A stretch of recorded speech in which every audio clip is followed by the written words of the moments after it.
আরে, আমাদের ডানাকাটা পরি নাকি ভাড়া চালিত গাড়ি হয়ে গেছে।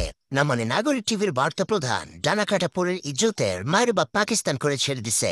যদিও তার কোনো কালেই ইজ্জত ছিল না, তারপরও যতটুকু ইজ্জত বাকি ছিল সেটুকুও খেয়ে দিছে। 2021 সালে বসুন্ধরা গ্রুপের মালিকের ছেলে জ্যান্তপীর আনভিশা ভান্ডারী সাহ ডানাকাটা পরীকে ভাড়া করে দুবাই নিয়ে যান।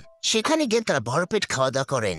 খাওয়া দাওয়া শেষে পীরে কামেল আনভিশা ভান্ডারী ডানাকাটা পরীকে আওয়ামী লীগের সাবেক সংসদ সদস্য, এমপি ও প্রিমিয়ার ব্যাংকের চেয়ারম্যান পীরে ইকবাল দেওয়ানবাগে ভান্ডারীর কাছে পাঠান একান্তে তালিম নেওয়ার জন্য।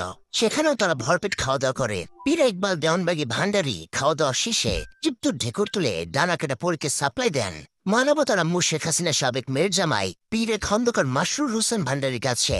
বিলাসবহুল আরমানিয়া হোটেলে তারা খাওয়া দাওয়া করেন। ডানাকাটা পরীকে খাওয়ার পর, দুঃখিত, মাফ করবেন, ডানাকাটা পরীর হাতে রান্না করা খাবার খাওয়ার পর পীরে খন্দকার মাসরুর সাহেব ভান্ডারী এতটাই খুশি হয়েছিলেন যে ডানাকাটা পরীকে উনি লুইস ভুইটন থেকে শপিং করিয়ে দেয়। আর এজন্যই নাকি তৎকালীন প্রধানমন্ত্রী মানবতার আম্মু শেখ হাসিনা ডানাকাটা পরীর উপর তেলে বেগুনে জ্বলে উঠেন। আর শেখ হাসিনা তখন আইন শৃঙ্খলা বাহিনীকে হুকুম দেন যে কোনো মূল্যেই হোক পরীকে ধরে যেন তার ডানা কেটে দেয়। ঠিক তখন তৌহিদ আফ্রিদির প্রিয় চাচু, সকল নায়িকাদের মধ্যমণি, 3 ইঞ্চি টুনটুনি বিশিষ্ট পুরুষ ডিবি হারুন শেখ হাসিনাকে বলেন, পরীর তো ডানা নাই, তাহলে কাটবটা কি? শেখ হাসিনা রেগে তখন বলেছিল, ডানা না থাকলেও নাভির নিচে চুল তো আছে, দরকার পড়লে সেই চুল কাটবা, তারপরও যে কোনো মূল্যেই হোক ডানা কাটা পরীকে ধরো। কথায় আছে, মরার উপর খাড়ার ঘা। চারদিকে উৎপেতে ছিল আইনের লোক। এর মধ্যেই ডানাকাটা পরে নিজের গর্ত নিজেই খুঁড়েছিল।